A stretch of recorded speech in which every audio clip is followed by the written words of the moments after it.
Assalamualaikum warahmatullahi wabarakatuh. Sekarang kita akan bahas tentang bagaimana hukum transaksi. Jadi hukum transaksi ini ada dua, yang prinsipnya dilarang dan prinsipnya diperbolehkan. Kita bahas yang pertama dulu, yang prinsipnya dilarang. Mengapa dia dilarang? Dalam aplikasi ekonomi dan keuangan Islam, ketika suatu transaksi baru muncul dan belum dikenal sebelumnya dalam hukum Islam, maka transaksi tersebut dapat diterima kecuali terdapat dalil Quran dan hadis yang melarangnya, baik secara eksplisit maupun implisit.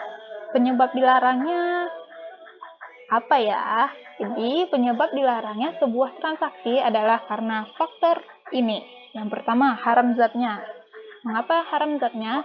Sebuah transaksi tidak diperbolehkan karena objek, barang atau jasanya yang ditransaksikan dilarang. Misalnya khamar, babi, darah, bangkai, dan sebangsanya. Jual beli daging babi misalnya, walaupun terjadi akad yang sempurna dilakukan dengan sama-sama karena kedua belah pihak, tetap dilarang karena objeknya ini memang haram. Kemudian yang kedua ada haram selain zatnya, karena melanggar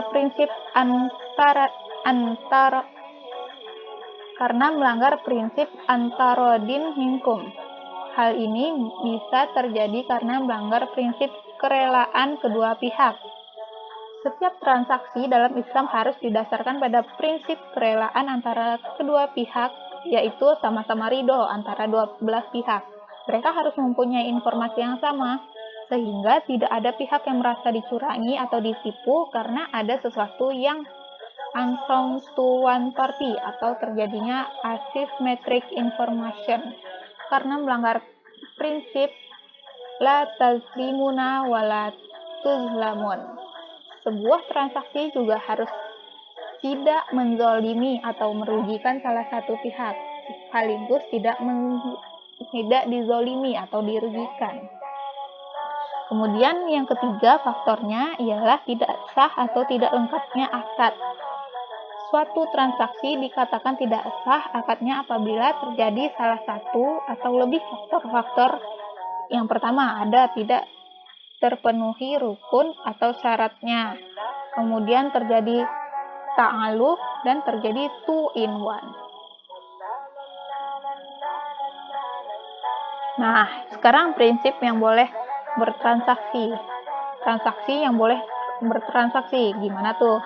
Pada dasarnya, hukum muamalah adalah mubah atau diperbolehkan, sebagaimana yang telah disepakati oleh mayoritas ulama fikih dalam kitab-kitab mereka dengan menetapkan sebuah kaidah fikih. Dari dalil ini, para ulama mengambil sebuah kaidah bahwa seluruh bentuk jual beli hukum asalnya boleh kecuali jual beli barang yang dilarang oleh Allah dan Rasul-Nya, yaitu setiap transaksi jual beli yang tidak memenuhi syarat sahnya atau terdapat larangan dalam unsur jual beli tersebut. Sekian dan terima kasih.